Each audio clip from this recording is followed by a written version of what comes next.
Good afternoon, ladies and gentlemen.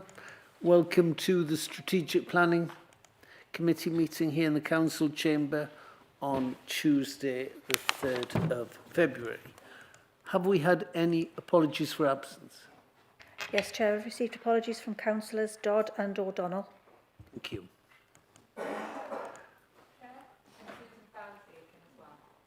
Thank you.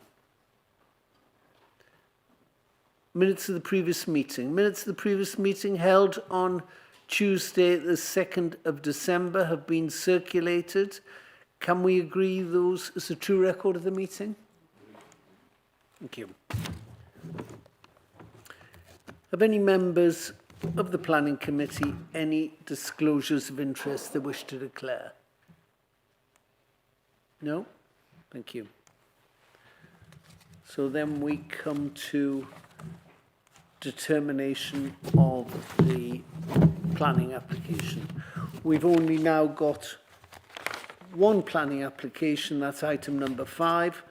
Item number 6 was withdrawn because we're expecting a report, and of course that report didn't turn up, so that application has been withdrawn for Sea Houses. I'll just roughly go through the procedure we follow at our Planning Committee. As Chair, I introduce the application, ask members if they've seen any site videos, and invite questions on those. The Planning Officer then presents the case, gives us any updates or changes to the recommendations, and then we have a public speaking slot. 5 minutes for objectors, 5 minutes for local members, parish councillors, and 5 minutes for supporters. We then have members' questions to the planning officers, and then we debate the application itself. Ask for a proposal, hopefully that's seconded, and then we debate the issue and we take a vote. So, ladies and gentlemen, our application before us today is on page 21, and that is for the proposed extraction of 2.8 million tonnes of dolerite, the importation of inert infill material, and associated highway and landscape works. And that is at land northeast of Northside, Kirkharle in Northumberland. I'm just going to ask our Director of Planning, Rob Murphin, to give us a very brief update before I ask our case officer to introduce the case. Rob, over to you, sir. Thanks, Chair. For both long-standing members of this committee and newer members, this is an unusual item. Okay, so I need to be really clear on one particular thing. This committee voted to approve this application previously, but it was subject to a legal challenge on one issue to do with the fact that the application had not considered properly climate change in the decision. Okay. What we are doing today is we are not updating the evaluation or amending it. We are looking at this again from first principles. And as we are looking at this as a new application today, so please don't assume any comments anyone made earlier as part of earlier decisions have any relevance. This is an application to determine today as though it was a wholly new one. The fact that it is here because of a judicial review is now a separate issue. Okay, thanks. Thank you, Rob. So, ladies and gentlemen of the committee, I'd now like to invite our planning consultant, Mr. Gordon Halliday, to present the case. Thank you. Gordon, over to you, sir. Okay. Okay, I'll start with updates. Okay, so there's two updates. The recommendation is slightly wrong. It says parking space, Section 106 agreement, parking space. Sorry. Yeah. And it should say passing place. Okay, so that's both in the recommendation on page 1 and at the recommendation at the end of the report. It was a type, I thought I'd corrected it, but I obviously hadn't, typographical error. Since the papers went out, we've had 2 further objections received in recent days. One is from Dr. Philip Lawless, a resident of Kirkwelpington, and his objection is on the basis of lack of need and a deficient EIA in respect of ecological matters. And we've had an objection today from a Mr. Danny Chan, also from Kirkwelpington. His objections relate to the carbon release from the land, the risk to the white-clawed crayfish, the increased HJVs on the A696, noise, dust and blasting effects, and also lack of need. None of these representations are different in essence from the ones that are dealt with in the report, both in the summary of representations and in the appraisal. So, some background, slightly repetitive of what Rob's been telling us. Planning permission was granted 7th of February last year, 363 days ago.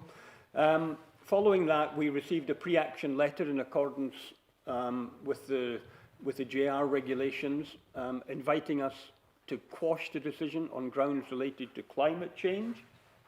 The council took advice from Council, and we then sought to quash the decision in the courts. And the decision was quashed on the 9th of April last year.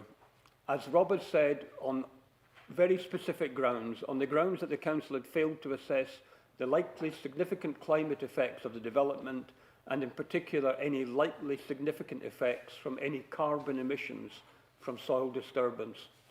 Both parties, that's the claimant and the council, both parties were in agreement that this did not constitute acceptance that the development is likely to have any significant climate effects, purely that it hadn't been adequately dealt with in the submissions from the applicant or in the appraisal by the council. Subsequently, further information has been submitted, including a new climate change chapter and supporting details, very, very detailed, very, very comprehensive information, and also the findings of updated ecological surveys. The ecological surveys that were carried out, the application was submitted in 2022. The ecological surveys were out of date, and that required the applicant to do a whole range of new ecological surveys last year. As a result of these ecological surveys, there is one change proposed to the working method, and that's to retain a 20-metre wide strip of waxcap grassland along the northeast boundary of the site. The application has been the subject of reconsultation and publicity in accordance with the EIA requirements. That's happened twice, in September, October and November, because there was 2 sets of amendments submitted, and the new submissions and the representations received have been taken into account in drafting the officer report. So that's the site location. It's about 1 kilometre southwest of Kirkwelpington. The A696 road is to the west, and there are some isolated properties in the vicinity of the site, not very many of them.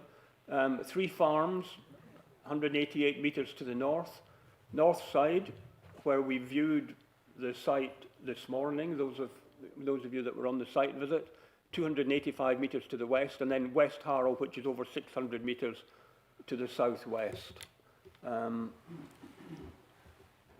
That plan shows the site, the application site, not all of which is going to be worked, which we'll come to later, and then the access track leading onto the A696 road.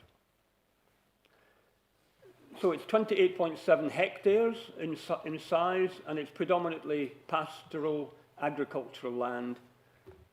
As I said, accessed by the U5012 road from the A696. So what are the main elements of the proposal? The extraction of 2.8 million tonnes of dolerite, otherwise known as whinstone, and it will, over 20 years, in 4 separate phases of extraction. Also, it is proposed to import 800,000 tonnes of inert infill material to return the land to nearly its existing ground levels for restoration. Now, that's quite unusual. Most hard rock quarries end up being rock faces and infilled, sort of large voids that are infilled with water. The proposal here is to restore it back to what it currently is, with very, very similar ground levels. The proposals have changed since they were submitted in 2022.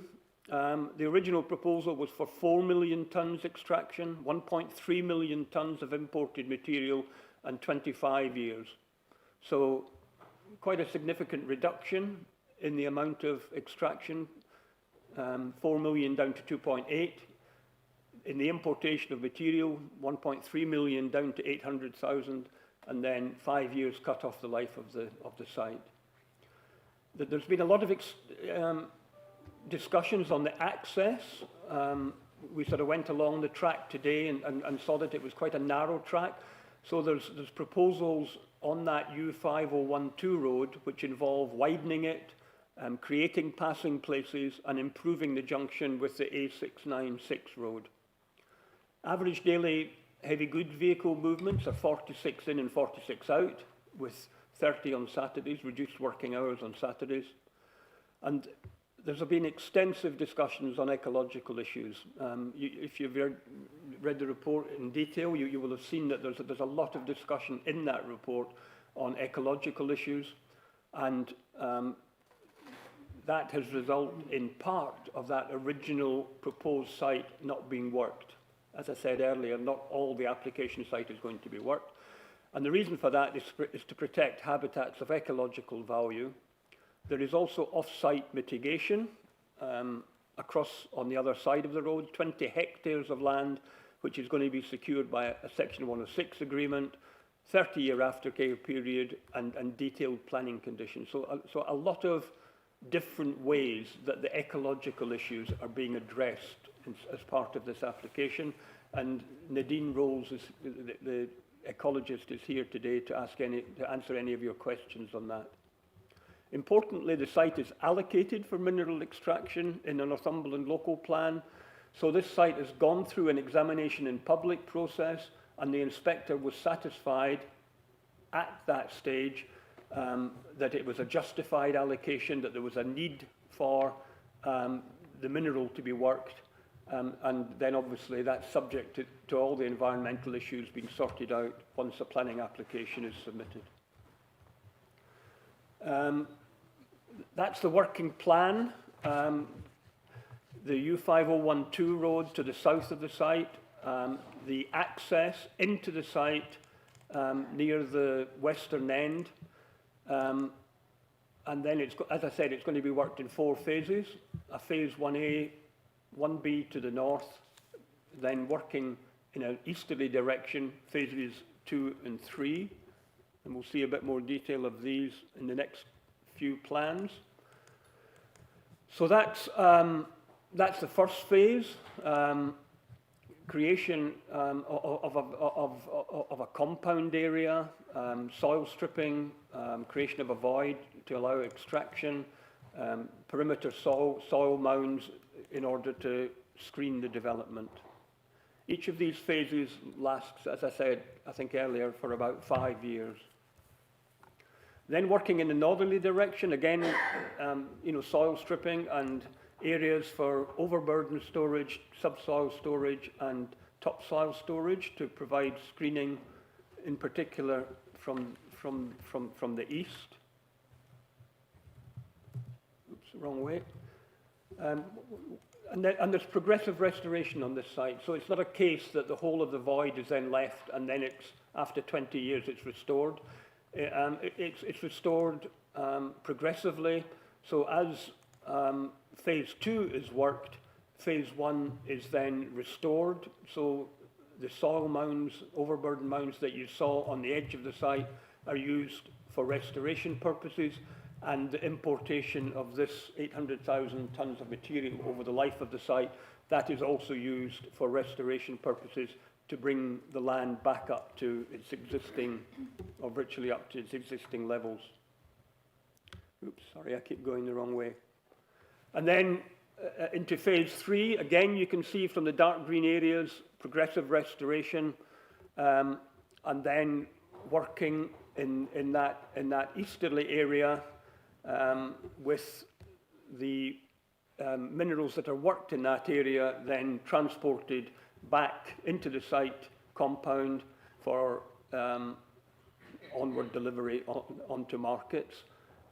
Processing is going to be carried out in the base of the void, and that very much helps to restrict dust generation, noise impacts, etc. That's the layout of the compound. So you've got the site access to the south, leading into the weighbridge and office, an area for material stocking on the western area, a parking area, and then a maintenance and storage area. That's the quarry site from the road to north side. So that's looking from the southwest, from higher land, and the site is to the, well, down at the top left-hand corner of that slide. You can just about see 3 farms on the horizon. You can see the sort of wind turbines in the landscape beyond, and the sort of working area is down on the left-hand side of the access road there, with the land on the right-hand side of the access road being the mitigation compensation land that is going to be maintained for ecological purposes. There has been some previous workings on the site. These are some previous workings that have taken place quite close to the access road, which we saw this morning, and leaving that that sort of typical Whin edge outcrop. The extent of previous workings or sort of when they took place, we sort of don't really know. This is from the site access, so this is from that access track. That sort of shows the site access point, and it shows 3 farms on the horizon. You can't actually see into the site from 3 farms. It's only the sort of rooftop that extends above the horizon point, and that's because the sort of land slopes up from 3 farms, and then it comes down into this bowl of land where the site is proposed.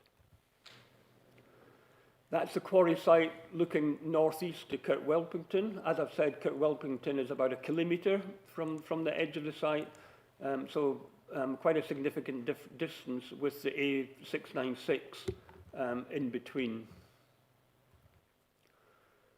That is the access road. It's going to be, as I said earlier, it's going to be widened. Passing places are going to be provided. It's quite a straight stretch of road. It sort of runs for about 1.5 kilometres from the A696 up to the site access, but passing places are required in order to maintain access along that road. That's the area to the south of the road that is going to be used, that is going to be kept, and it's going to be maintained for ecological enhancement purposes, and that area extends to about 20 hectares of land. That's the access point. That's looking south. The gates there will be withdrawn about 18 metres back into the site. Sorry, not into the site, onto the track. And the sort of reason for that is to allow lorries to sort of be completely off the road and not to intrude onto the A696 road. Matt Payne is here from the Highways Department if you've got any questions today on highways. But I think we saw today that there's sort of good visibility north and south on that particular stretch of the A696. That's the restoration plan. As I said earlier, you know, there's sort of no void. There will be some crags left. And again, you know, that's really for ecological biodiversity purposes.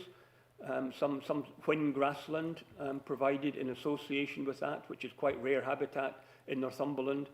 And then it's being restored back to a variety of sort of mainly grasslands. The sort of wax cap, which exists on the site, which is a sort of mushroom fungus, that cross-hatched area to the north is where there is going to be some translocation of wax caps in the later stages of the site. So the conclusion and recommendation. I mean, it's EIA development. The submissions in the ES and the proposed mitigations have been assessed and taken into account in the consideration of the proposals. As I've said, 2.8 million tonnes over a 20-year period, contributing to the supply of aggregates from a site that is allocated for mineral extraction in the adopted local plan. The demand for I've sort of mentioned earlier that there have been objections on the grounds of need. The demand for aggregates from Northumberland is likely to increase in the coming years to meet increased housing, industrial and infrastructure requirements, and Rob can give you further information on that. 800,000 tonnes of inert restoration materials imported to restore land almost back to the original contours. What government policy says is that the benefits of the scheme have got to be given significant weight in the planning balance. So the benefits of the scheme here, the supply of aggregates, the 20 jobs, and the sort of various proposals for restoration of the scheme. The assessment of the application has identified some harm, some landscape and visual harm, but the adverse effects are very localised and limited. What members will have seen today on site is that this sort of natural bowl of the landscape that the site is within means that views from outside the area are very, very restricted. So, for example, you can't see it from any property in Kirkwelpington, and the only property that really has a view of the site is the farm at Northside, and it's that sort of it's the gable end of the site there, of the farmstead there, that sort of overlooks the site. The ecological implications have been given very careful scrutiny. There were initially objections, and revised proposals have been submitted. These proposals are acceptable to Natural England, to the Environment Agency, who expressed concern originally about the white clawfish in the Wansbeck downstream, and the county ecologist. And they are acceptable to all these organisations, subject to the imposition of planning conditions and the Section 106 agreement. Obviously, following the quashing of the decision, we've afforded very careful scrutiny to the climate effects of the development and the submission of new information. As I said, very comprehensive, detailed information. As your report points out, it's been looked at very carefully by the Council's own climate change team, which is independent of the planning service, and they've concluded that it's a piece of work that's been prepared in accordance with best practice and adequately deals with the climate change implications of the development.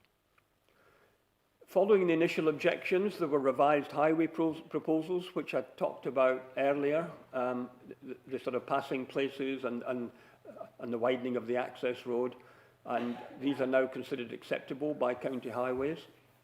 Other effects are acceptable or can be made acceptable through appropriate mitigation or the imposition of planning conditions. And overall, the benefits are considered to outweigh the limited harm, and the planning balance weighs strongly in favour of granting planning permission. So that the officer recommendation before you is that the application is granted planning permission, subject to the conditions, subject to the 106 agreement to secure the off-site ecological land, and the change in the committee report, the passing place rather than parking place, visibility display land. So the reason for that, just very briefly, is that the passing, small areas of the passing places are outside the red line boundary of the site, therefore need to be secured by a Section 106 agreement. They can't just be dealt with by planning conditions. Thanks, Chairman. Thank you very much. As Gordon has mentioned, we went there on a site visit this morning. I'd like to thank all those people that came along. Bitterly cold experience on a very exposed site, but it was extremely useful in seeing how the quarry would fit into the landscape. I wish we could go on more site visits, because I really feel often a site visit brings the application alive and lets you see how it relates to the landscape in which it sits, but there we are.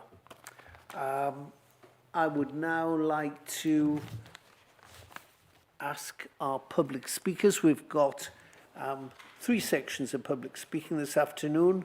We've got Rachel Batchelor objecting to the application. We've then got submissions from Alan Hall, from Ponteland Town Council, and Maggie Rowe from Belsay Parish Council. And then we've got a supporter, Sam Thistlethwaite, speaking as well. So without further ado, I would like Rachel Batchelor to give her presentation for no more than 5 minutes. Thank you. Chair, members of the committee, thank you very much for hearing me today. My name's Rachel Batchelor, and I live in the conservation village of Kirkwelpington, less than a kilometre from the proposed North Side Quarry. I'm here to strongly oppose the application.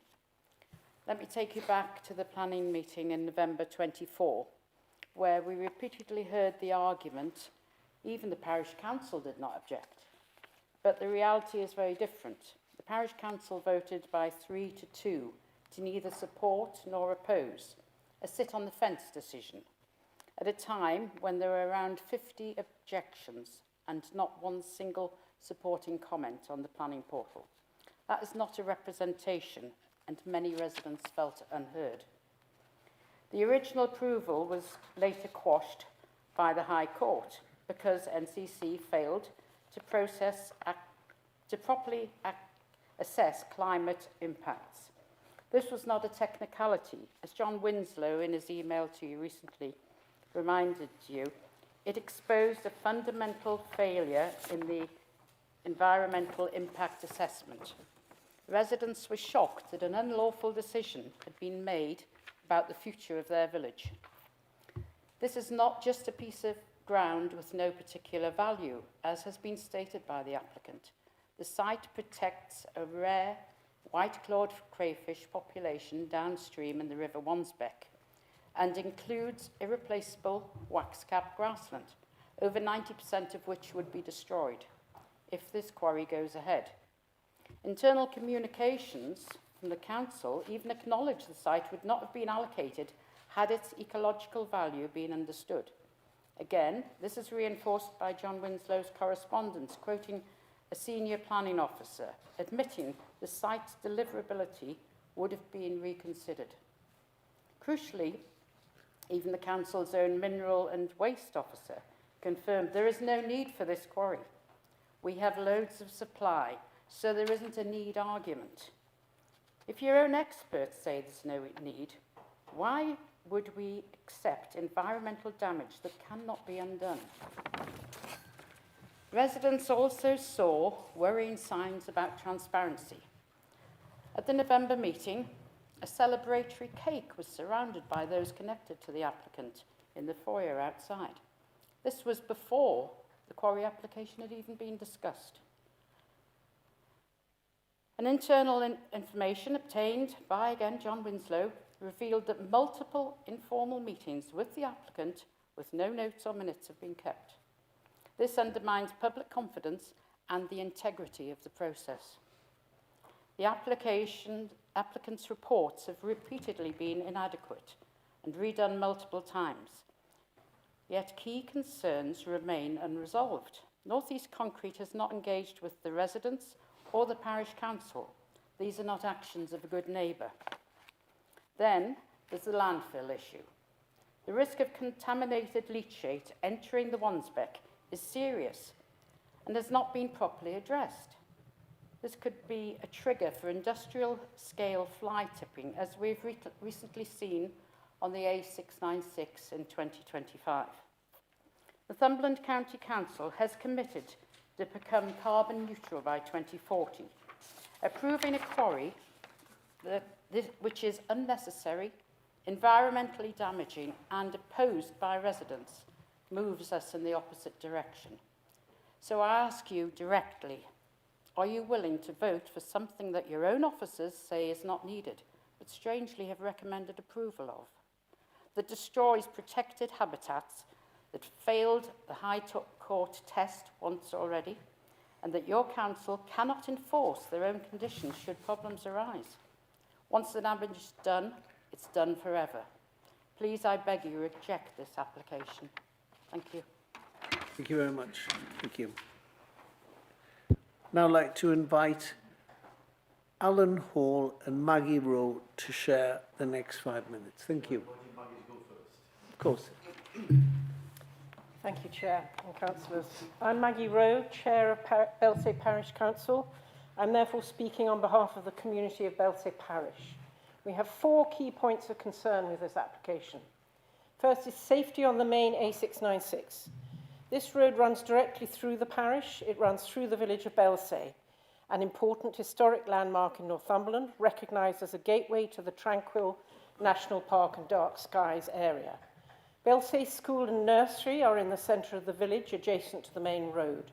There is already considerable congestion, worry about traffic safety issues in and around the school, particularly at certain times of the day when the road becomes a single-lane highway.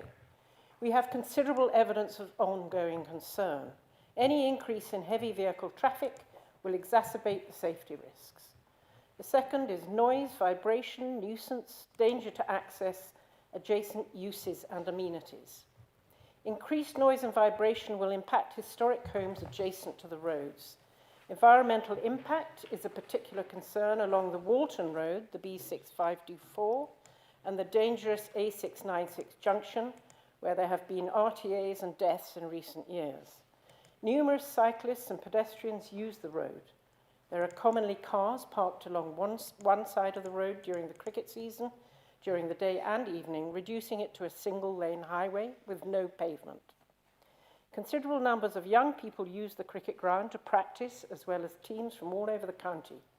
Increased numbers of lorries using this minor road to cut through to Morpeth and the A1 will exacerbate dangers to the community accessing their drives and the cricket ground. Little notice is taken of speed restrictions on this road. There is no indication in the documents how vehicles will be controlled from going along this unsuitable minor road and how speed limits will be enforced. Third is health impact from vehicle pollution, inconvenience, wear and tear on roads. Traffic issues remain a key concern for Belsay Parish Council, as evidenced by the replies to the traffic survey of 2018 and the standing item on our council agenda. Increased numbers of large vehicles through the parish will increase wear and tear on the roads and, importantly, impact the health of the young people using the school and the cricket club through the emissions from the lorries, particularly carbon dioxide, nitrogen oxides and particulates. The fourth is lack of democratic consideration. There has been no attempt by the applicants to contact the Parish Council in Belsay to discuss mitigation of the above impacts. The proposal provides all impact and no benefit for Belsay Parish community, and we feel our voices have not been heard on the above matters. Thank you. Thank you.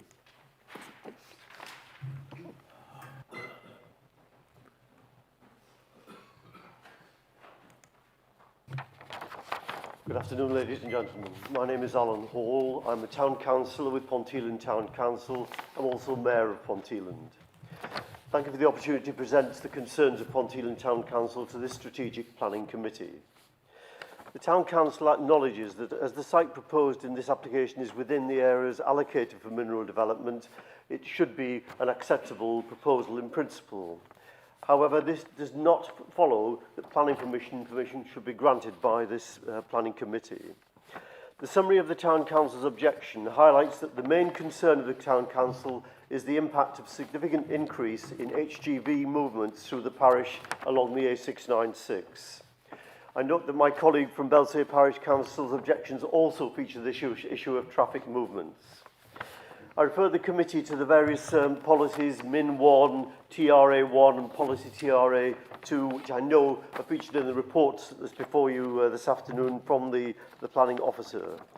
All of these three areas of Northumberland County policy require the committee to consider the impact of traffic movements, and I invite the committee to look at measures to avoid, to mitigate and to manage any significant matters such as congestion and safety.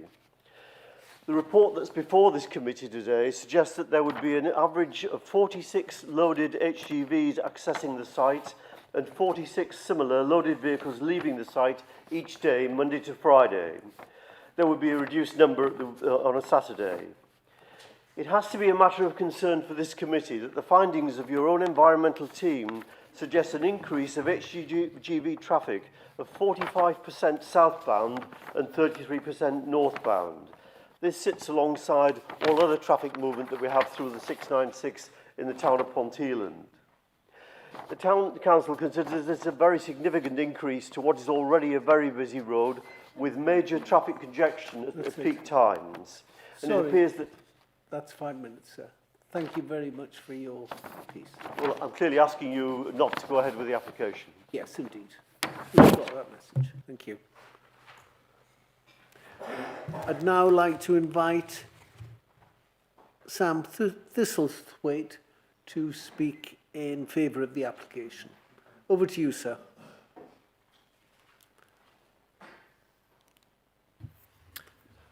Thank you. Good afternoon and thank you, Chair. I'd like to thank the planning officers for their constructive approach throughout the determination of the application, which has resulted in the very thorough committee report which supports the presentation this evening. This committee marks the culmination of a consultation process that started nearly 8 years ago in 2018 when the Northside site was first proposed to the council as part of the emerging local plan.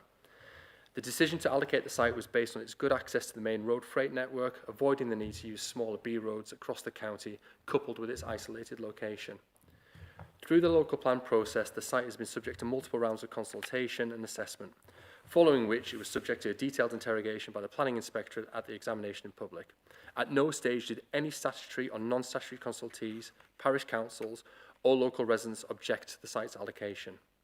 Following that process, the inspector and in turn the Secretary of State agreed with the council that the site should be brought forward for minerals development and allocated as a preferred area within the adopted plan in order to meet the county's needs for construction aggregates over the local plan period.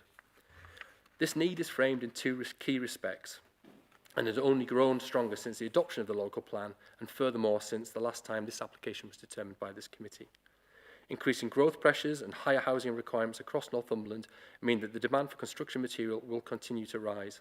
The aggregate from this quarry will support all forms of development across the region, including new homes, roads, rail infrastructure and data centres.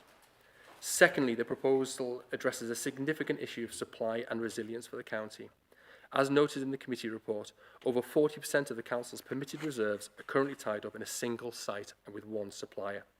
This long-standing and recognised issue restricts competition and places the majority of Northumberland's hardstone resources under the control of a single multinational operator. Both the planning officers and the planning inspector accepted that this position is not sustainable and a more diverse supply of aggregate across the county is required, which is why the Northside site was allocated in order to address this need.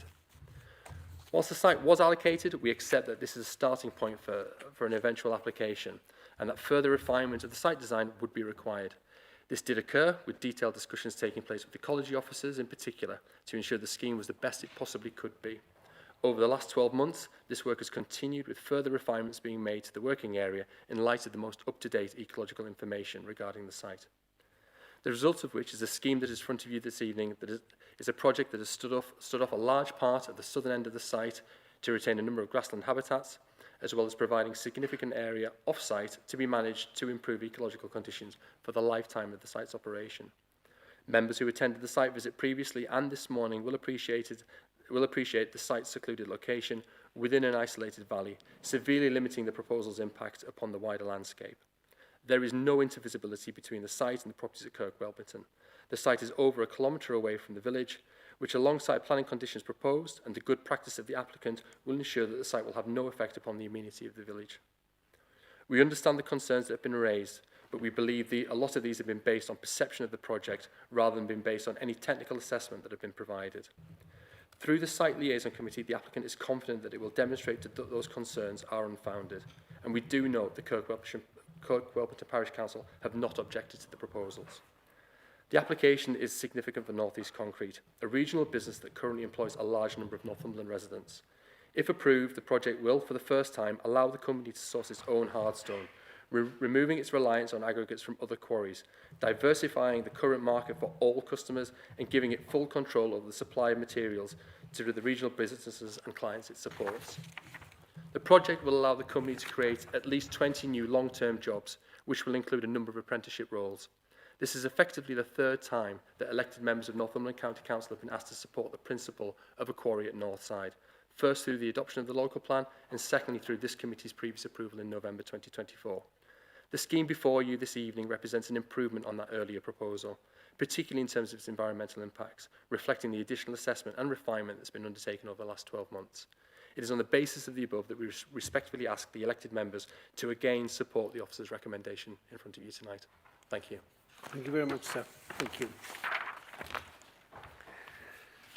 We now come to the part of the meeting where we can ask questions of our planning officers, and as chair, I'm going to exercise my right to ask the first question, and my question is to Kevin, and it's the question of need. Could you give us some more information about the need for this dolerite material given the arguments put forward by Rachel Batchelor? Chair? Yes. Okay, if I answer this question. You would like to answer Yeah. it? Right. Yeah. I'd like to answer this question because I'm the council's lead on the local plan and the local plan review, which will be forthcoming shortly. Okay, right. I think it's really worth us thinking about this issue really carefully and objectively. Okay, right. Right. The starting point is this is an allocation in the plan, as was covered in the presentation. So when the plan was adopted in 2022, it was accepted it was needed. Okay, right. At that stage, which was March in 2022, we adopted a plan which made provision for 1.65 million tonnes of crushed rock requirements per year. That figure had increased, this remembers after we adopted the local plan, by 2023 it was 1.9 million tonnes per year. Okay.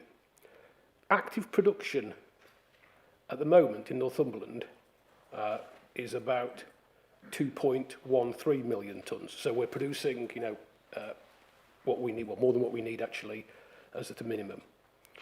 Right. This will drop, it's estimated, to about 1.5 million tonnes after 2031 if we don't grant any more planning permissions. So to be clear, by 2031 we will drop below our production requirement to support the construction industry. Okay, right. What else has changed? When we did the local plan, which allocated this site, the housing target for Northumberland was 686 homes per annum. That target that we'll need to reflect in the new local plan has gone up from 686 to 1,672 homes per annum. I need to be clear here. You may be thinking, well, we could not do that. We could resist that via the local plan process. That would mean that we would be likely to have planning decisions opposed upon us at appeal because of the new government regulations and guidance. So we either plan for it or we have it imposed on us. Okay. Not only is the number higher, but also you'll have read in the press about the relaxation on greenbelt restrictions and the presumption in favour of development around railway stations, etc. All of which is likely to see an increase in housing numbers. Okay. This isn't just about housing, though.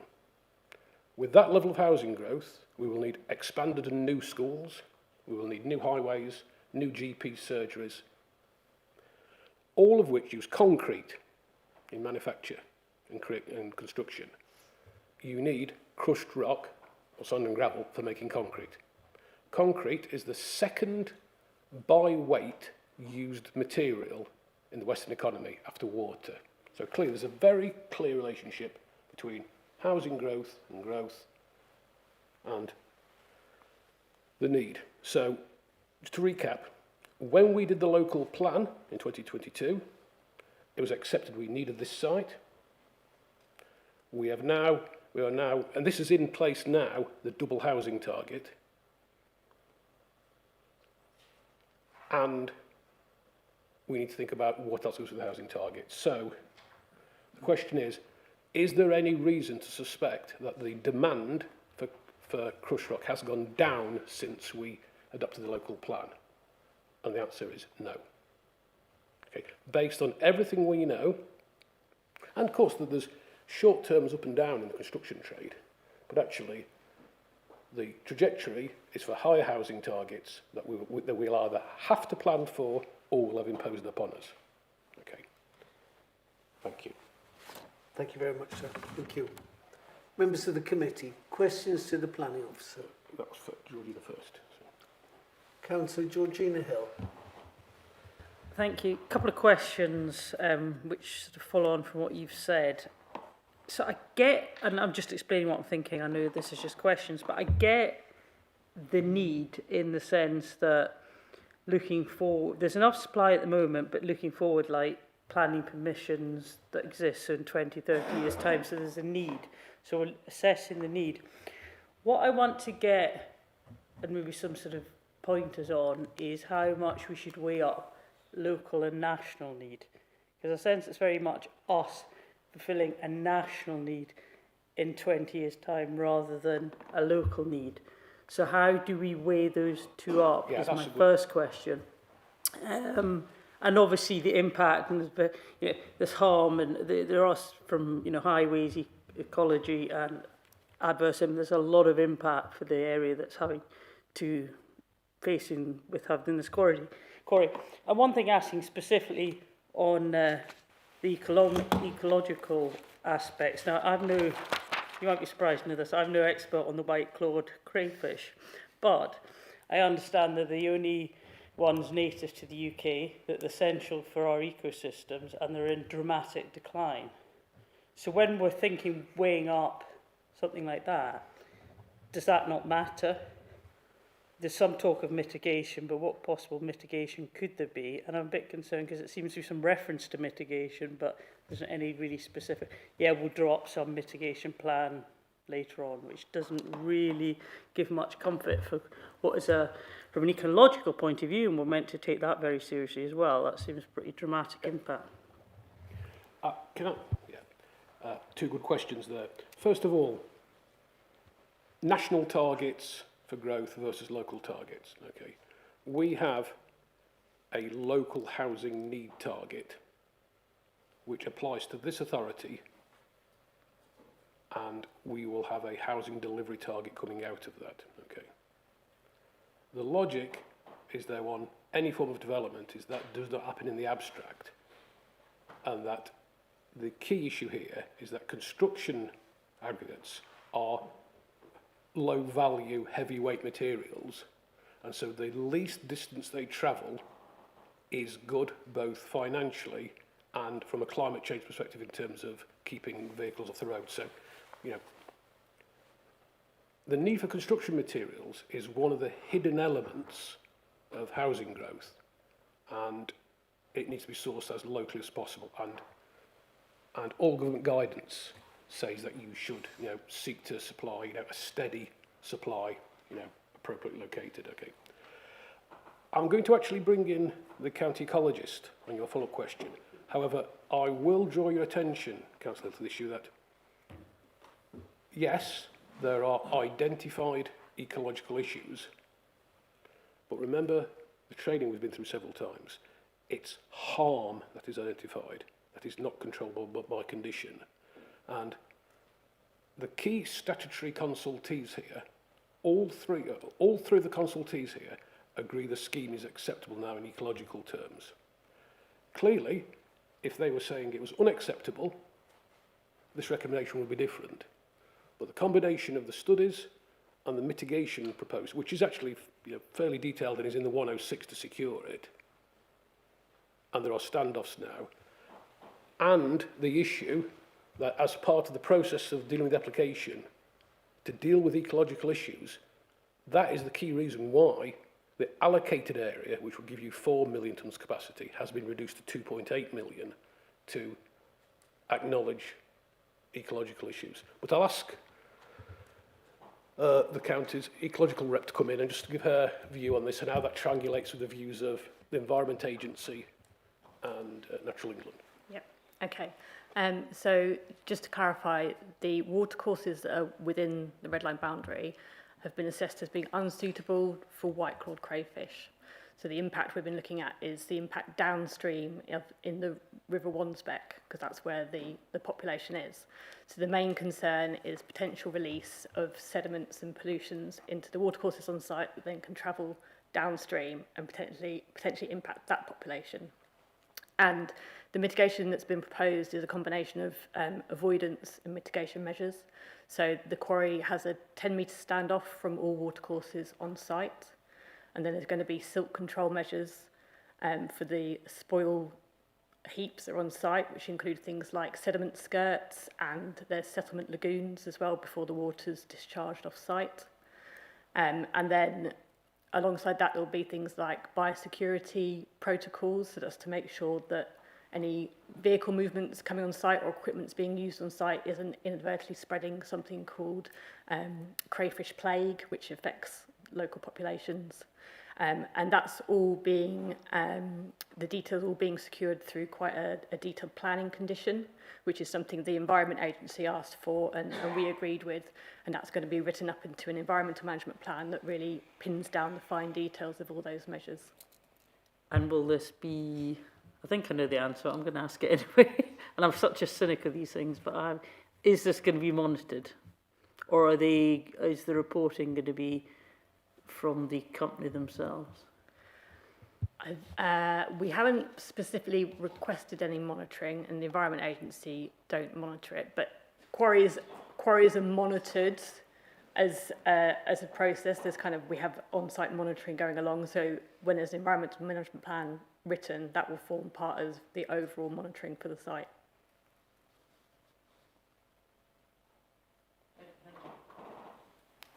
Question from Councillor Benyon. Thanks, Chair. I had three questions you very kindly asked.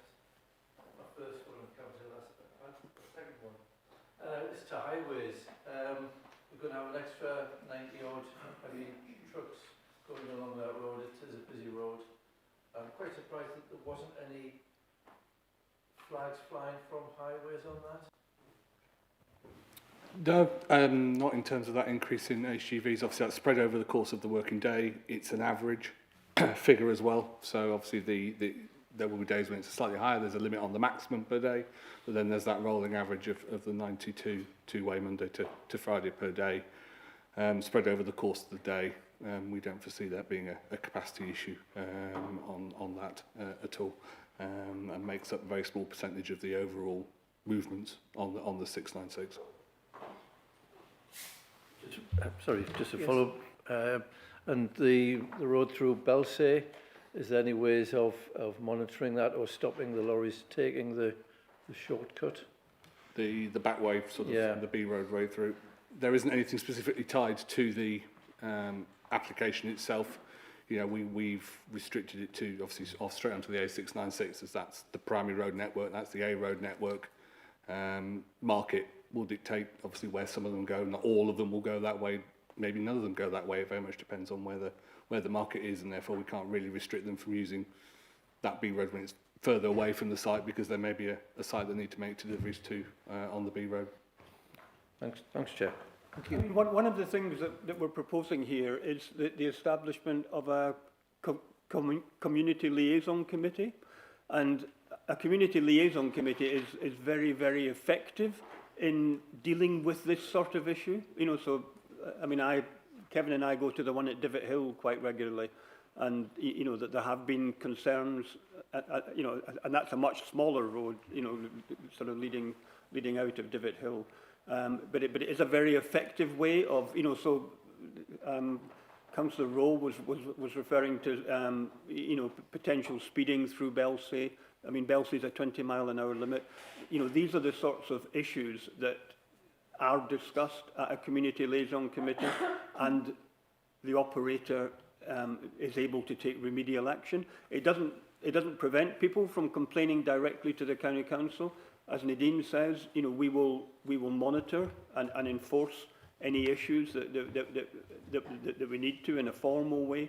But that community liaison committee is actually a very, very effective forum for actually addressing things like any lorries that are speeding, any lorries that are you know, going off route, etc., etc. Thanks, Chair. Question from Councillor Stewart. Yes, thank you, Chair. First of all, apologies, I wasn't able to make the meeting today. I did do the one in the previous application. I'm treating this as a separate application today. I'm pleased to see 3.13 has been addressed there. The questions that the other members have asked were the ones I was going to ask, but I'm going to ask the plan officer, May. The local plan designates this as a possibility to have quarrying on there. Yeah. Slight adjustment to the area, understand? In the past, there has been quarries there. And you said some time ago, there's probably no records kept of the quarries in the past. Through your experience, would you be able to tell us what would be different from the quarries in those days to the quarries which we've got now? And I go back to what we're saying there about the time scales, that the lorries are coming and going. Would that have been the case in those days? The machinery, how would they extract the materials in those days? Because do you know how many quarries there were in that rough area? I think there's quite a few, wasn't there? I mean, on this particular site, the quarrying has. I mean, we actually didn't get a particularly good view of it, but you sort of saw the photograph that I'm talking. It's been very, very limited quarrying in this particular area in the past. You know, long before records were kept. Goodness knows what sort of machinery was used, what transportation was used. I mean, the tradition of quarrying in Northumberland is very much, you know, local quarrying for local uses, you know, local house building, etc., etc. You know, the sort of age of the super quarry is relatively new. You know, the sort of quarries that have been referred to, that Sam Thistlethwaite referred to, the fact that 46% of the output in Northumberland comes from one quarry. That's, you know, that sort of super quarry is a relatively new thing.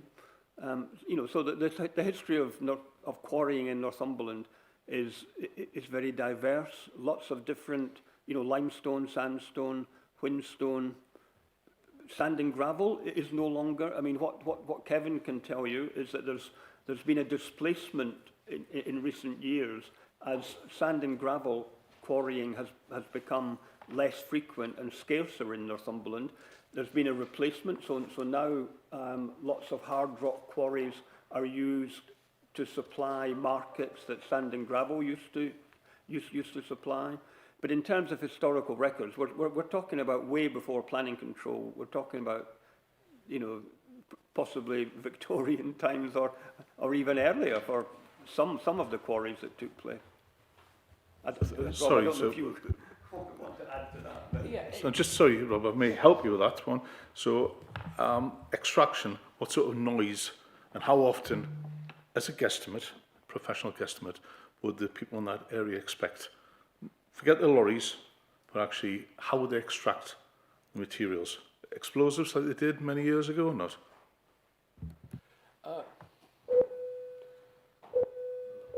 Yeah, sorry. Yeah, without knowing the precise vintage of the quarries, black powder-based blasting was carried out, you know, in Victorian times. I would assume, though, that looking at the revegetation on that site, the photographs, that this is probably extremely historic workings. And when you look at most mineral-producing parts of the country, they are pockmarked by many hundreds of small sites that were opened up to do very localised projects. And I think it's completely reasonable to say that you cannot in any way infer historic working is analogous to modern working, because modern working uses heavy machinery and it is controlled on that basis. In the past, it would be an intermittent, as the material was needed on a particular farm, say. So I don't think it's probably safe territory to say actually, to infer that somehow if it was acceptable in Victorian times and before it to be acceptable now.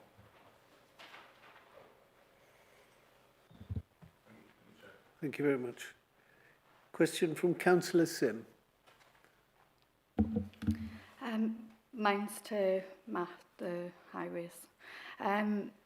Taking into consideration what the town and parish councils are saying regarding traffic congestion around school times and potentially causing a problem, is there any way you can mitigate that with deliveries like to and from the sites where it's not going to impact on school pick up and drop off times? And is that any way you can put the traffic calming measures in, monitor it, and like over a 12-month period to see how it's working out? Yeah, there's nothing specific about those kind of details. However, as Gordon said, obviously you've got the liaison committee where issues could be raised to say, well, there's a lot of lorries coming through at school peak time. Can you delay arrivals, departures, just to try and mitigate against that? We do have an operational management plan condition that we've already recommended, talking about how they're going to, train the drivers and keep them aware of local issues, etc. And that could be incorporated as part of that document that we're already looking to secure to try and encourage, missing the school peaks if necessary. But again, because of obviously it's market-led, and there'd be the spread of vehicles over the course of the working day over that little short period, going past Belsay First School, for example, it's very hard to control on that one. Thank you. Councillor Ball. Thanks, Chair. It's just with regards to page 58 and then on to 59 about the restoration bond. It mentions that basically the circumstances do not apply in this case. It is mentioned in the report about the restoration during the process, and it highlights the fact that some of that restoration will have benefits to the crayfish. If that restoration's not done, then that wider impact and the benefits to the crayfish, etc. I'm just worried that if there's not a bond, that potentially there is the threat that we end up in a situation where the site could be left in that environmental impact and climate change, etc. We do not see the return as promised in the report. Thank you. Yeah. Chair, Rob Murphy. Answer this one. Yeah, that is a good question. Okay. We do use restoration bonds. Well, we have used restoration bonds historically for open cast coal working. And that's for a particular reason. In that the value of open cast coal is that you have effectively one large hole, and the coal is all taken out, and then you're into a quite extended restoration period. Clearly, from a private business issue, as soon as the last spade of coal goes out, it's all money going out the door then. So we put in place restoration bonds in case the company went into liquidation at the worst day possible, i.e. with the hole the biggest possible, so it could be restored. And we've had to invoke that once already in this county, and that's worked for an open cast coal site. However, with but with aggregate materials, as set out in the presentation, it's worked on a phased basis. So that will be an agreed phasing. So we will see the site progressively restored. So at any one time, there will not be the complete site left unworked. So as soon as we were to see through, because we do monitor and we can charge for the monitoring for site restoration, is that as soon as we saw that going off track, we could take action at that stage. What happens in other parts of the country is that, because you're not going to be left with one big hole, is that what you would do, if the company walked away halfway through, you would trigger the restoration at that point and enforce it. Okay, but we do not ask for bonds apart from open cast coal schemes, and that's practice up and down the country. Okay. Yeah, I mean, an important difference between open cast coal and hard rock quarrying is that what happens on an open cast coal site is that you sort of get rid of the overburden, you then extract the coal, which means that you are earning a lot of money. You know, you're taking out all the coal. You're then left with a very significant area to restore, and it happens at the end when you are no longer making money out of the site. So you're dependent on the company having made enough money during the site operations in order to have money left in order to restore the land. This isn't the case here, because what happens here is that there is profit being made from the site, the sale of the material, the importation of the material, throughout the whole 20 years of the site, and you aren't left with a huge big void in order to be restored at the end. As Rob said, it's a relatively limited operation.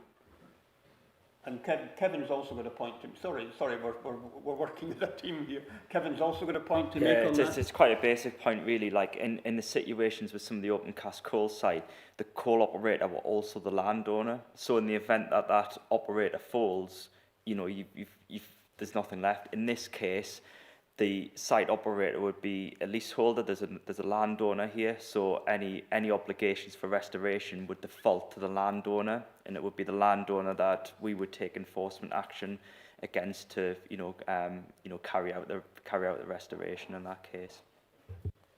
Government guidance enables us to impose restoration bonds, but only in certain specific circumstances. You've got to have a very good reason for doing so, and that's the sort of reason that sort of Rob and I have given in terms, and Kevin have given in terms of open cast coal site. It's not usual in terms of hard rock quarries. It's never been used in Northumberland in terms of a hard rock quarry, and it wouldn't meet the tests that are set out in government guidance as to when you are allowed to use a restoration bond. Thank you. Councillor Swinbank. Thank you, Chair. I've got a few questions, starting with the wax caps and the surveys for wax caps. There's some discussion in some of the documents. I think the wax cap surveys were done on 3 occasions, and one of them there weren't any wax caps, so it was after a very dry summer. But there's some suggestion that wax cap surveys should be done over a 5-year period. So I'm interested to know what Ecology thinks about the fact that we haven't got that kind of level of surveying. But also, there are 2 things on wax caps. What effect does the dust, which may come out of the quarry void if it's really dry conditions and it isn't properly controlled? Obviously, the wax caps are right on the edge of the quarry, so there will be some dust there. What effect will dust have on wax cap populations? And also, there is a requirement, I think a condition, to translocate some of the wax cap habitats, so the wax caps are translocated. If that isn't successful, what happens at that point? That's my first question.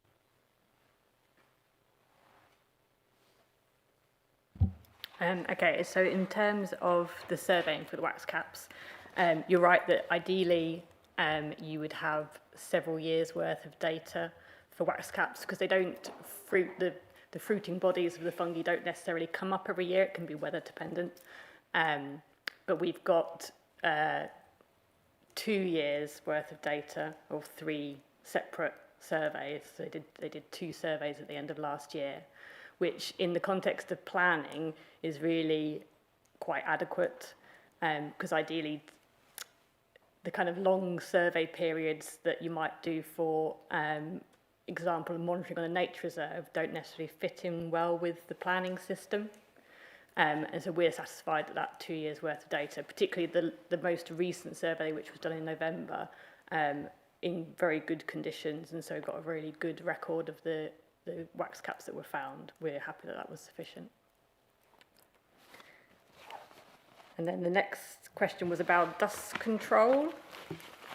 So they are, there's a dust management plan, a condition for a dust management plan, which has been recommended by our environmental protection team, which is pretty standard for this type of quarry to have dust control measures. And the retained area where the wax caps are, so the wax cap the area of grassland where the wax caps are won't be lost until about it's phase 3, so about 10 years from the start of the quarrying. And throughout that whole period, there's going to be a habitat management and monitoring plan in place specifically for the wax caps to make sure that the habitats managed as appropriately as possible, because they actually need to be heavily grazed grasslands for the wax caps, and to keep doing repeat surveys. And so any issues with dust impacts would be picked up through that monitoring plan. Chair, can I make one point here, and it's a logical point, is the need for surveys isn't a need in itself to have the surveys. However, in some instances, like in the creation of a potential, say, for a new nature reserve, it will be a different approach. What you use surveys for in planning is mitigation required? And very clearly the surveys have identified the presence of those species, the significance of those species, and it's generated proposed mitigation which has satisfied Natural England, the Environment Agency, and ourselves on the ecological implications of the site. Yeah. So, yeah, one would always want perfect information, but it's a case of when it's sufficient enough to justify us requiring the mitigation, and that point of the evidential bar has been reached. Okay. And then I think yes, there are wax caps on the site, but they aren't of national. I mean, it's not a nationally important population. The site hasn't got any nature conservation designations. I mean, if it had habitats that had been considered to be of such significance, it would have been considered for SSSI status, or but it's got no ecological designation to sort of give it that additional layer of protection. So, sorry, Nadine. Sorry. And your last question was about translocation and whether that would, what would we do if it wasn't successful? And to be honest, I don't have a good answer to that. The translocation, like I say, would take place in 10 years' time. There's going to be a long period of monitoring and managing the wax cap population in the interim, and further research on those translocation methods, which is generally to lift whole turfs to move them. There's also some beginning to be some research around spore translocation as well, but that's obviously a kind of developing field, so that will develop over the next 10 years. And then once the translocation has taken place, that goes into a 30-year aftercare. So there's a very long period to continue to monitor it to assess the effectiveness of it. Okay, thank you. I think I get that. The point about, Gordon's point about why we are surveying is obviously true, but we could have a population of something which we hadn't realised because no one had ever been there and had a look. So actually accurate surveying is actually really important, otherwise we might miss something of national importance or international importance. The second question was with regard to biological controls on the water leaving the site, because obviously there's the issue of wheels and lorry wheels and wheel washers, but there's also the issue, if we're bringing earth material back onto the site, that we could bring water with that, which could be contaminated. So the question really was, what level of confidence do we have that the site will be 100% biosecure?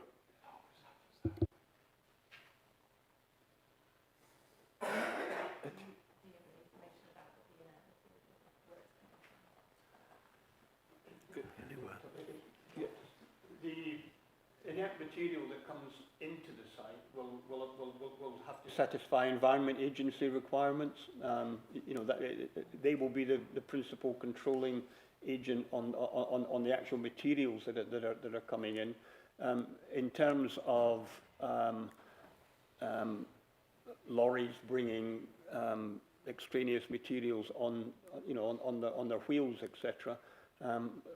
I think that, you know, the sort of fact that what we're talking about here is, you know, our A-class roads followed by a very lengthy stretch of tarmacked access road. So we aren't talking about vehicles, you know, having to, you know, go over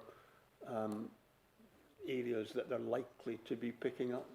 I mean, that's a pretty simplistic statement. But we've got no belief that there are going to be any problems arising from the importation of materials, either through the vehicles themselves or through the material that's sort of brought in.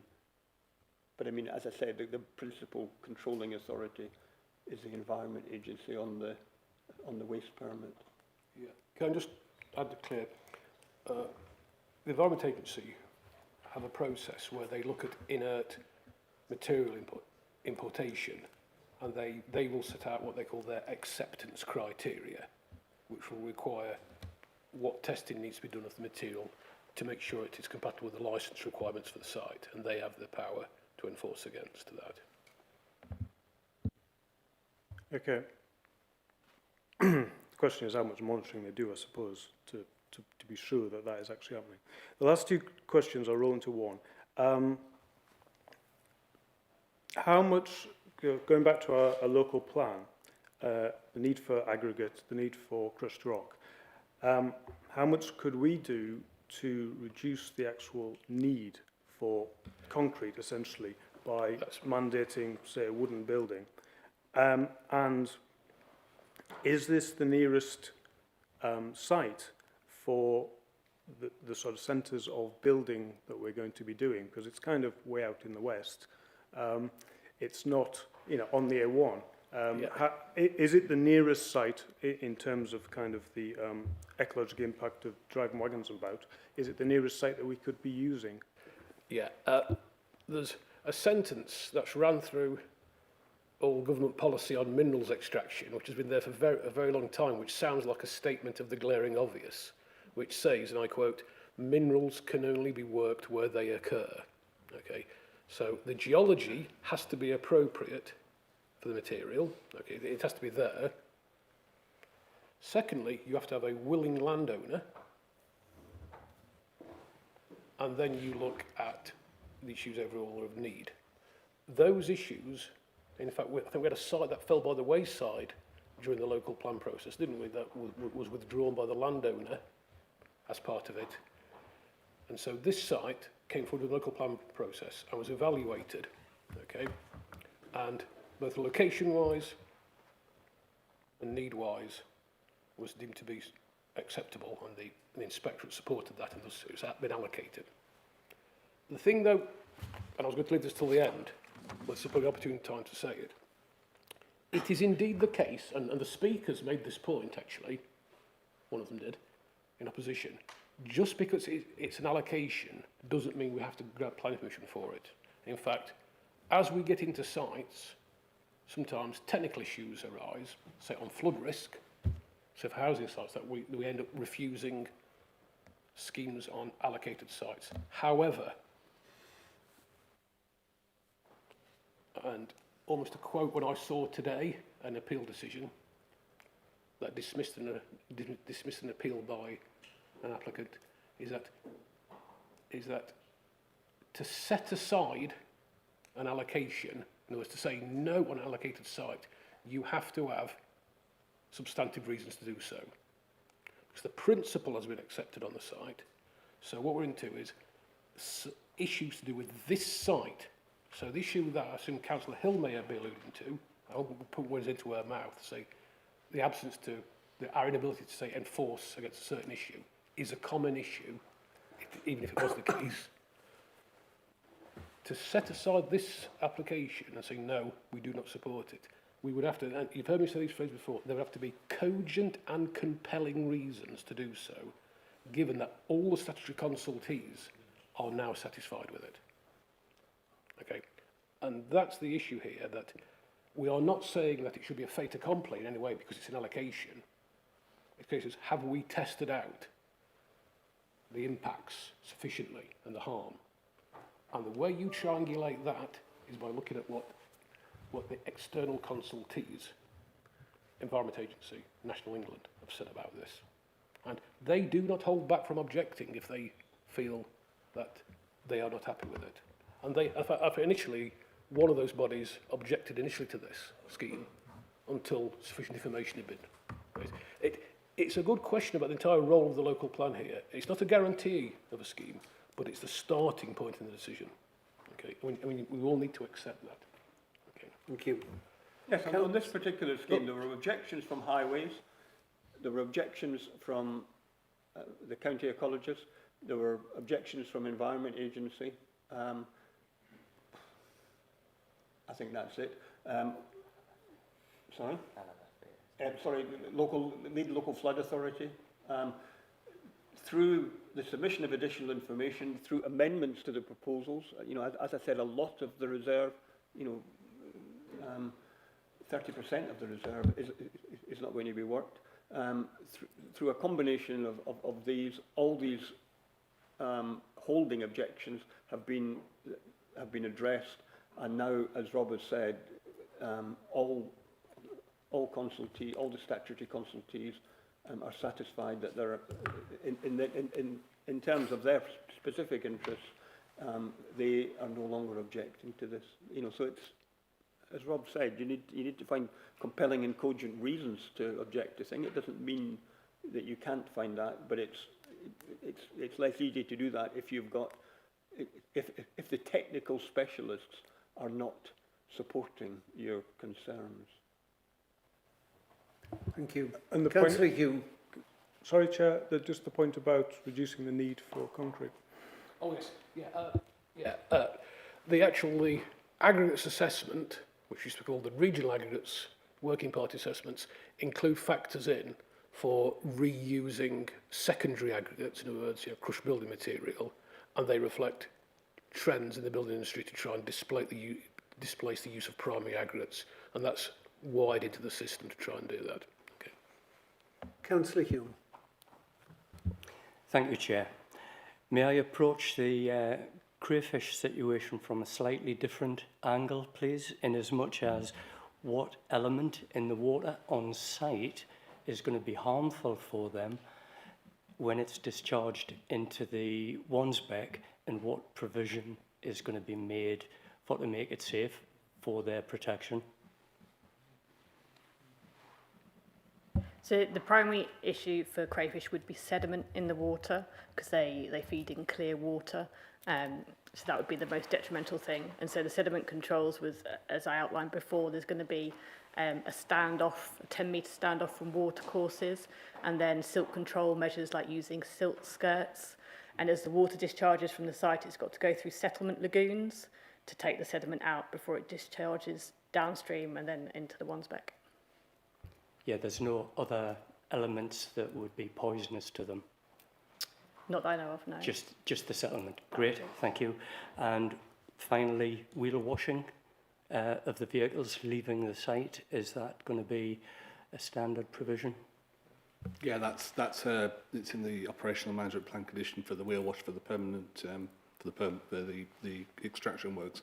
There's also requirements for that for during all the highways works and the site setup and the restoration, etc. So they're covered. Thank you. Thank you, Chair. Any more questions? Councillor Robinson. Thank you, Chair.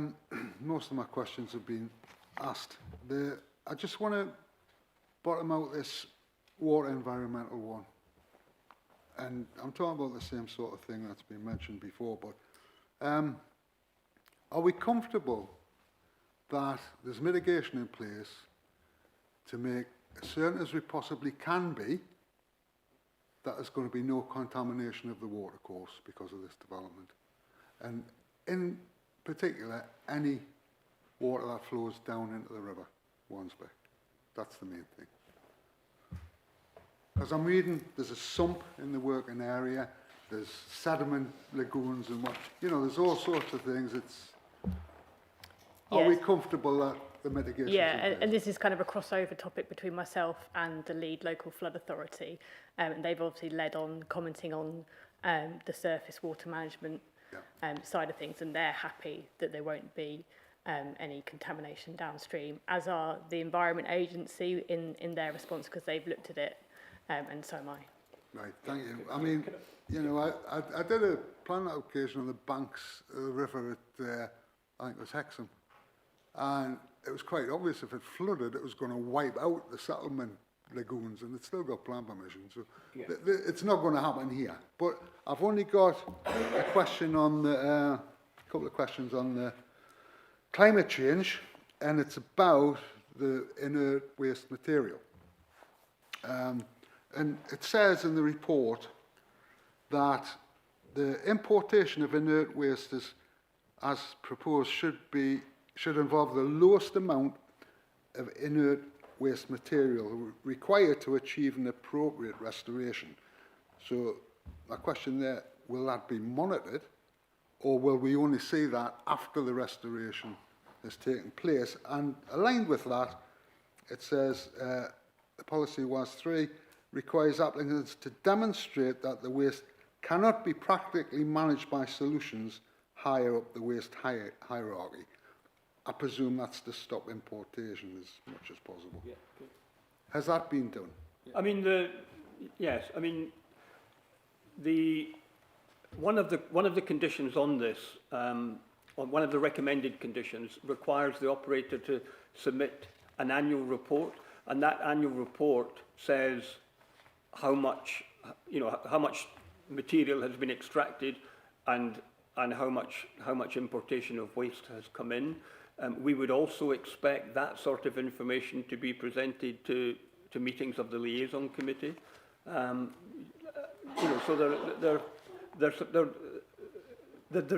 there will be controls and monitoring that sort of we can ensure that the amounts coming in are in line with what is being proposed. Can I just add to that? Some experience elsewhere in the country on this. In fact, one site in the county had this, where we would suspect that levels are progressively, as it's been restored, higher than they should be. We can request topological surveys, and we can do that by there is drone flyover technology now for doing topo surveys. You can work out what's happening on sites, and we have used that in this county before, and it's used commonly elsewhere nowadays. Yeah, because the point I was going to make earlier, Councillor Robinson, is that this entire suite of controls that we're talking about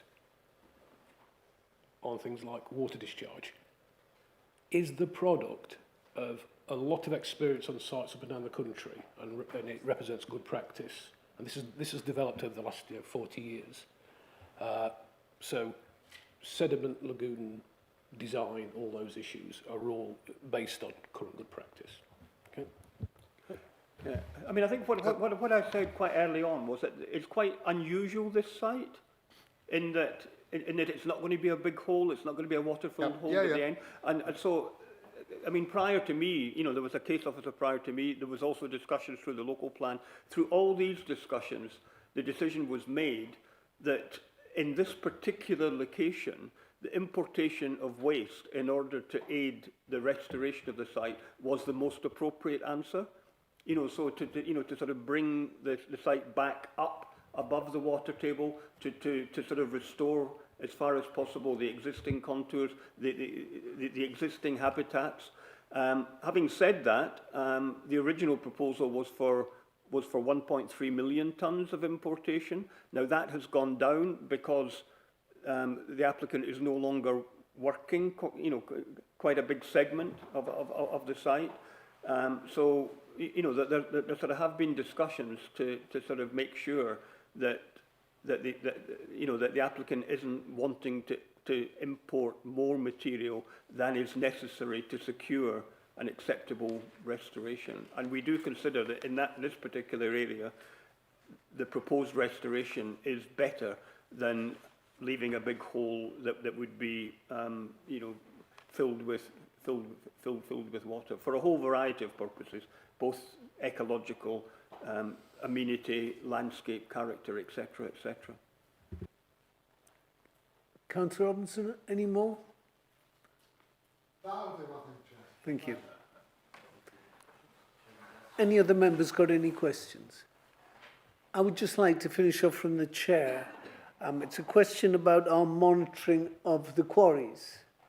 And I'm just wondering how often it takes place, and will it give our objectors some confidence knowing that we are monitoring across the board in terms of noise, traffic movements, that sort of thing? Yeah, we're allowed to charge for up to 8 monitoring site visits per year to quarries. Normally averages around sort of 4 visits per year though, so kind of one every quarter. But the frequency of visit all depends on the nature of the site, what's happening at that site at the present time, whether there's any issues with compliance that we need to kind of continue to monitor, or whether there's any activities like restoration where we might be checking soils and things like that. But yes, those visits take place on a regular basis. We have a designated officer who does that. That's their full-time job, to go around these sites and check things. They check compliance against all the conditions. They will flag up where there's non-compliance. And what that does in a lot of cases is it nips things in the bud very early on. So we sort of come across issues before they become issues, if that makes sense. We come across things, I know there's been sort of mention of, conditions requiring information to be submitted. If that information isn't submitted, the site visit flags that information hasn't been submitted. It gets chased and gets submitted. And all that's done without having to really rely on the formal enforcement powers that we have got to require things as well. Excellent. Yeah, just for absolute clarity for all members who are faced with local case loads on all applications, we cannot charge in the same way for normal applications. It's, unfortunately, for site monitoring, it's mineral sites like this that we can charge for, and we do exercise that ability. Okay, so what we do, to be clear, on normal development, we have to do reactive enforcement. On this site, we do proactive monitoring and enforcement because we can charge for it. Thank you. Would that information go to the liaison committee or not? Yes, it can do. Yes. It can do. Yes. I mean, the sort of liaison committee isn't run by the operator. It isn't necessarily run by the council. What will happen is that there will be a process to establish, who's going to chair the liaison committee. It may be a county councillor, it may be a parish councillor. But for example, at Divot Hill gets all the results of noise monitoring. It gets all the results of dust monitoring. It used to meet up until last year. It met every 3 months. Because things were going well on the site, it now meets every 6 months. But I was at a meeting at Divot Hill last week, and what was said there was, right, okay, the parish can, happy to meet in 6 months. If anything arises in between, it doesn't prevent anybody from contacting the quarry directly and seeking to get resolution. And if there is a need, it doesn't prevent a more regular meeting of the liaison committee. So liaison committees are quite good to work as an additional way of monitoring and enforcement. You've sort of got what, you know, Alex Guy, who's the council's monitoring and enforcing officer. You've got the liaison committee, and then you've got the ability of the council to respond to any complaints that are directly made. So it's a sort of three-tier, a sort of three-pronged approach to ensure that the site is run properly and isn't causing the sorts of problems that clearly some members are concerned could happen with this site. Yeah, no, that's reassuring. Thank you very much indeed. Thank you. So, members of the committee, we've come to the end of questions. Would anyone like to move a proposal? Councillor Gordon-Stewart. Thank you, Chair. I move the officer's recommendation for approval of planning application with the conditions as outlined there, including the typo being corrected. I like the idea of the bond, but I hear what you say. We can't be doing that. And would it be appropriate to have a condition about the liaison committee or not? It's already in the recommended conditions, yes. Yeah. And that gives you the timescales and what I've roughly just worked out there. That's fine. Thank you. Thank you. Would anyone like to second Councillor Stewart's recommendation? Councillor Robinson, you'll second it. Debate, ladies and gentlemen. Councillor Georgina Hill. Thank you, Chair. This isn't actually a particularly easy one. I mean, I definitely get the point about the need for construction materials. However, I don't think it's as urgent or as direct. I think it's overstated, and I certainly think with the downside. I mean, we haven't had too much discussion on it, but inevitably the nature of this, the traffic movement and highway impact, it will be significant. And there's been some discussion about, you know, monitoring and so on. But let's be honest, I'm not knocking this authority because I think there's a resourcing issue anyway. But you know, just enforcement doesn't happen. And the monitoring is a bit weak and tick boxy, and people marking their own homework. So I'd have no confidence about the, you know, for the ecology and other things to monitor it. And I just think that it's, you know, and it's near conservation. I just think on that balance for me, it's the harm outweighs the benefits. It's been an interesting debate stuff, but just on balance for me, I have to vote against this. Yep. Councillor Hill, can I just say, I've been chairman of 4 liaison committees, and to be honest, the county council picks up the baton all the time. When people in the local community bring issues to the committee, they are dealt with, and our county council officers go away and try and rectify the situation.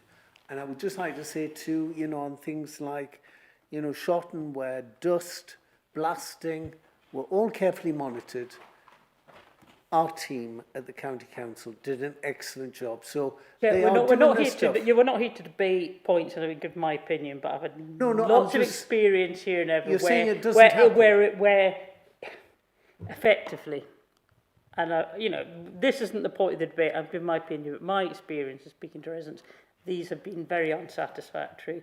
In reality, what's happened with the monitoring. That's my opinion. That's opinion basis. We're not here to debate that. You might disagree, but that's fine. No, I do. But it's important that I say it because, you know, it's relevant because our officers are really doing this stuff. Anybody else like to contribute to the debate this afternoon? Councillor Swin. Thank you, Chair. I'm struggling with this, to be honest. I understand all the discussion around it being an allocated site, the fact we need crushed stone for building, etc. But having weighed all that up, in my mind, I think that the thing about the need for the crushed stone is pretty much neutral, which means that others may disagree, but that's where I've come to on it. We have reserves. There's a bit of a competition issue going on, but how important is competition versus actual need for the reserves? Obviously, you can only quarry something where it is, but this stuff's all over Northumberland, to be honest. So there are other places where it can come from. We have negative impacts. Obviously, some of them are relatively minor, some of them are more traffic, local landscape issue. There will be obviously climate impacts. There'll be climate impacts wherever we quarry, but it depends on the proximity to the place where the stone is going to be used and where the inert material is going to come from. The one that's really though struggling, and it's kind of tipping me over the balance, and with respect to all our ecologists and advisors, is the white-clawed crayfish. The Wansbeck is internationally important for white-clawed crayfish, internationally important. 80% of white-clawed crayfish across the country, across England, have disappeared in the last few years. And there are obviously multiple reasons for that. But basically, we've got a quarry site here, right at the headwaters of that watershed. So if anything goes wrong, it wipes out the white-clawed crayfish in that watershed. We know that there are arc sites on Wallington, which are there for that reason. So if we lost the population, it could be, hopefully, it could be reinstated if the reason wasn't because the non-native crayfish come in. But with all the respect, Environment Agency look after agricultural pollution going into rivers, they look after sewage pollution going into rivers, and sometimes whether they haven't got the resource, whether they haven't got the authority from government, or whether government indeed don't want them to have that authority, I'm not really sure. But we all know the reality of what goes into our rivers, and I'm just really concerned that that crayfish plague might be something else which goes into this catchment on an internationally important site for crayfish. So I'll be voting against the application. Any other contributions raised, gentlemen? Malcolm. Thank you, Chair. The reason I'm supporting it basically is because I think it's belt and braces. I think all the things we've talked about, all the concerns we've raised have been addressed. There's mitigation in place for just about everything. Certainly more than was at the last application. The thing about the road, it's an A road. Don't know what you're supposed to do about an A road. It takes HGVs. It's the best roads we've got in our county that we're in charge of. So there's very little you can do there. And as I say, I think the mitigation and the work that's been put into this to look at it holistically and make sure nothing adverse happens and make sure the environmental impact's right and whatnot, I think it's about embraces application this thing. So I'm happy to support it. Thank you. Any more contributions? Well, just before I ask Councillor Stewart to sum up, I will just say a few words as Chair. This is an allocated site for mineral extraction with all our consultees in agreement that they're happy to support the application. I do believe as well, I've listened to the officers, I do believe them that there is a proven need. I think the second look at this application has dramatically improved our environmental catches on this application. You know, I'm gratified by the fact that swathes of grass are being protected and kept. The wax-capped fungi are being looked after as best they can. And yes, we are trying to make the water as clean as possible for the clawfish, claw-footed crayfish. We're also producing a wide area for biodiversity, just adjacent to the site, 20 hectares. So, you know, when I listen to Councillor Stewart asking questions about quarrying now and quarrying back in the Victorian times, yes, they took the soil out of the ground, but we are much more concerned about the environment these days, and I feel that, you know, we've gone to great lengths here to make sure this application is as safe and as best as it can be. And, you know, if this is approved, you know, I hope the liaison committee work well with the local area to answer all their questions. Councillor Stewart, for you. Yeah, thank you, Chair. Getting on for 2 hours been debating this. Lots of questions, lots of areas to cover, and we've been satisfied from the answers responded by the officers there and the research. It is an approved scheme from the last one. I'll stick by what I said, so I recommend this application for approval. Thank you. Ladies and gentlemen of the committee, the recommendation is there by our officers. All those in favour?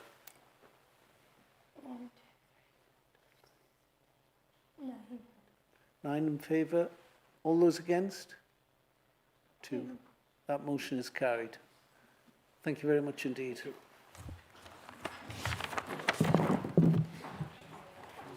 So the only other business this afternoon is the Section 106 update. Yeah, can I And that is pages 127 to 130. Yeah, can I just give a quick update on the 106 update? Members will be aware that the geography of planning committees has changed, and the local area forums now do not share the same geography as those areas.